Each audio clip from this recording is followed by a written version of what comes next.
Halo, selamat pagi, salam sehat buat anak-anak Bapak kelas 8, kelas 81 dan 82. Kembali lagi bertemu dengan Bapak di pelajaran Bahasa Indonesia.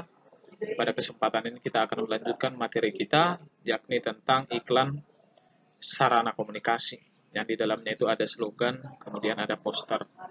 Nah, untuk pertemuan kita kali ini, kita akan membahas lanjutan materi kita. Ya, kemarin kita sudah mempelajari apa itu iklan, slogan, poster, dan ciri-cirinya. Mari kita lanjutkan materi kita. Nah, yang akan kita pelajari selanjutnya adalah ciri-ciri dari iklan, slogan, dan poster itu sendiri. Ya, akan kita pelajari ciri-cirinya. Tentu ketiga ini memiliki perbedaan. Nah, yang pertama, ciri-ciri iklan. Ini yang akan kita kupas lebih dalam. Ciri-ciri iklan yang pertama itu adalah bersifat informatif dan komunikatif. Kenapa dikatakan bersifat informatif? Karena iklan itu akan ada informasi yang akan disampaikan kepada publik ataupun orang banyak, dan di dalam informasi itu akan bisa didapatkan dengan baik apabila bahasanya juga komunikatif. Kenapa harus komunikatif? Artinya apa yang disampaikan pada iklan itu bisa dipahami sama maknanya dengan yang dipahami oleh si penyampai iklan. Nah, jadi informatif dan komunikatif itu sejalan. Ya, ada informasi yang disampaikan itu akan bisa diterima oleh pendengar, oleh orang banyak apabila bahasanya itu bisa dipahami dengan baik. Nah, yang kedua, iklan itu juga harus objektif dan jujur. Apa artinya objektif? Objektif itu artinya apa adanya. Artinya di dalam iklan itu tidak ada boleh ditemukan hal-hal yang dilebih-lebihkan atau sifatnya itu subjektif, ya, tergantung orang yang menilai. Jadi dalam sebuah iklan itu harus ada kejujuran dan apa adanya, ya. Nah, apabila ada hal-hal yang kedua ini dilanggar, maka bisa dikatakan iklan itu sudah melanggar ciri-cirinya. Yang ketiga, menarik perhatian orang banyak, ya. Kenapa? Apabila iklan itu tidak menarik bagi orang banyak, tentu tidak akan ada orang yang memperhatikannya. Tidak akan ada orang yang akan menggunakannya. Tidak akan ada orang yang ingin memakainya. Yang keempat, tidak boleh menyinggung pihak lain, ya. Iklan itu tidak boleh menyinggung pihak lain, baik dari suku, agama, ras, dan sebagainya, ya. Yang kelima, bahasanya itu harus singkat, padat, jelas, dan mudah dipahami oleh semua orang, semua kalangan. Tidak hanya kalangan-kalangan tertentu saja. Nah, itu adalah ciri-ciri iklan. Nah, bagaimana contoh iklan? Mari kita sama-sama lihat. Tentu anak-anak kami semua sering melihat iklan ketika membuka media sosial, ketika menonton. Di sini ada Bapak buat contoh iklan dari Florida, ada dari teh botol, dan kemudian ada iklan stop untuk merokok, ya. Nah, di sini kita lihat bahwa dalam iklan itu ada gambarnya, ada tulisannya, ada perpaduan warnanya, ya. Nah, ini adalah contoh cuplikan iklan yang Bapak ambil dari sebuah video. Nah, kalau teh botol sosro mungkin anak-anak kami sudah sering mendengar ya, bahwa apapun makanannya, minumnya, teh botol sosro. Nah, ini bahasanya sangat sederhana, tetapi mudah untuk diingat, ya. Yang paling melekat di dalam ingatan kita itu termasuk teh botol sosro. Itu makanya iklan itu selain menarik, dia harus mudah diingat, ya. Kemudian ada di sini stop merokok, ya. Di sini ada puntung rokok. Dia katakan di sini yang bahasa yang menggelitik dan menarik itu adalah manis sih, tetapi sayang pembunuh. Itu dia.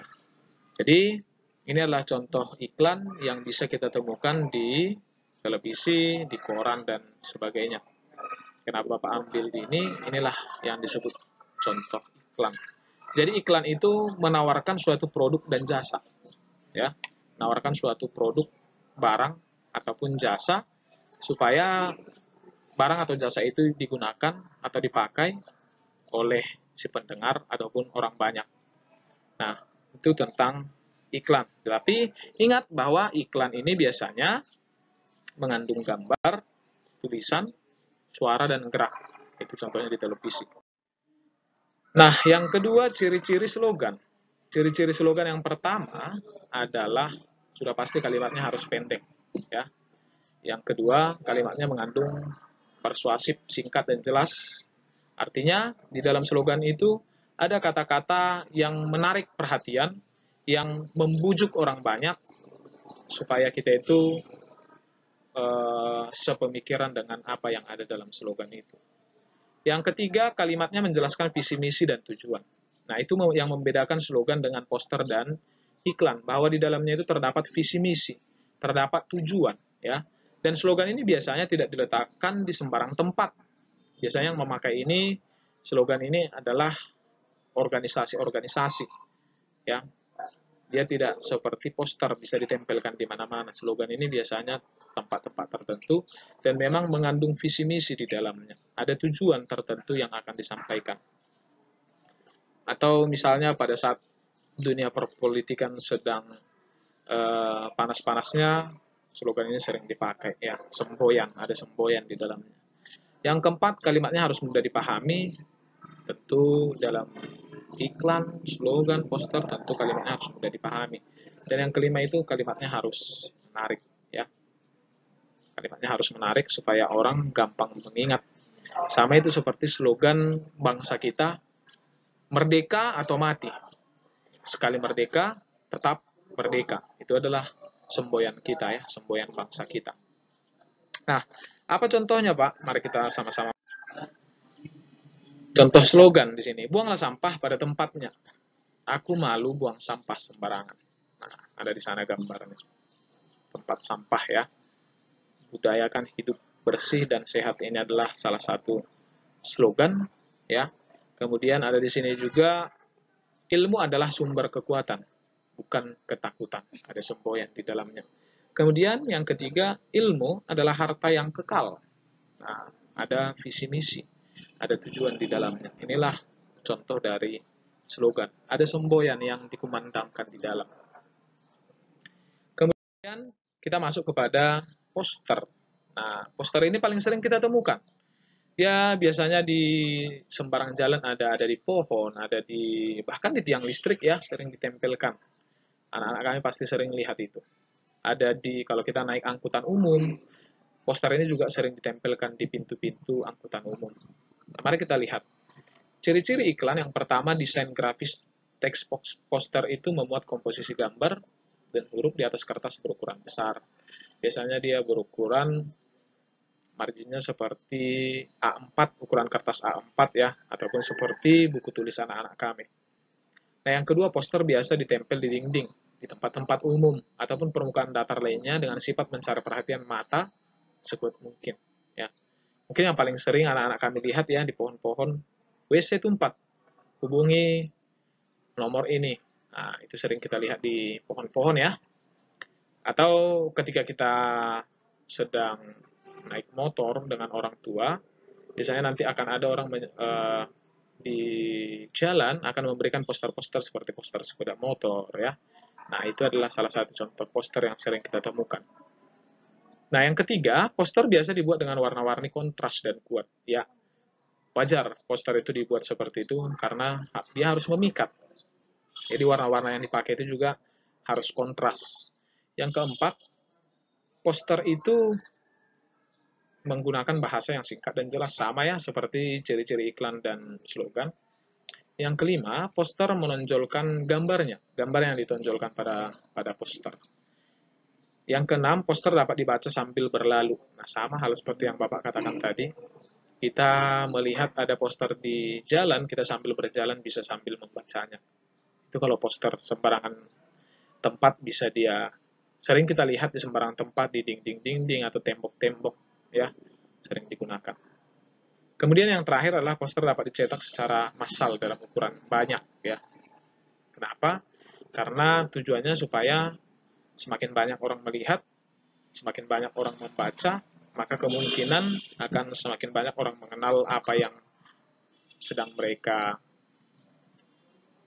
diperjualbelikan, ya, itu maksudnya, atau baik itu barang ataupun jasa. Nah, kita lanjut.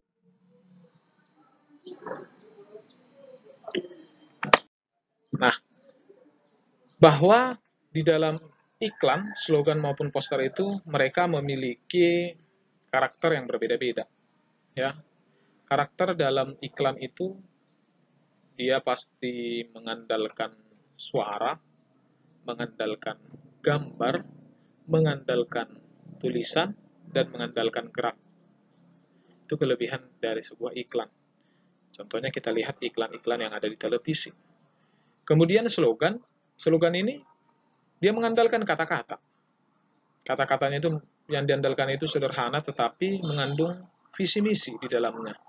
Jadi ada gagasan, ada semboyan yang sedang mereka perdengarkan atau yang sedang mereka sampaikan. Sehingga semboyan itu bisa kita terapkan atau bisa kita ingat. Kemudian kalau poster itu mengandalkan gambar dan tulisan. Dan yang menjadi kelebihannya dibandingkan slogan dan iklan, tempatnya mungkin berada di tempat-tempat umum, ya, seperti yang Bapak katakan tadi, ada di tiang listrik, ada di pepohonan, ada di angkutan umum, di pintu-pintunya. Jadi tempatnya itu bisa ditempelkan di tempat-tempat umum. Nah, kalau slogan tadi tempatnya itu tertentu, biasanya organisasi-organisasi yang akan menggunakan slogan atau semboyan-semboyan itu. Contohnya kita pergi ke Bank BRI, pergi ke Bank Sumut, mereka memiliki slogan yang berbeda-beda, ya, memiliki semboyan berbeda-beda. Nah, kira-kira seperti itu. Jadi, semoga apa yang Bapak jelaskan bisa dipahami oleh anak-anak kami semua. Sampai di sini pertemuan kita. Salam sehat, selamat pagi.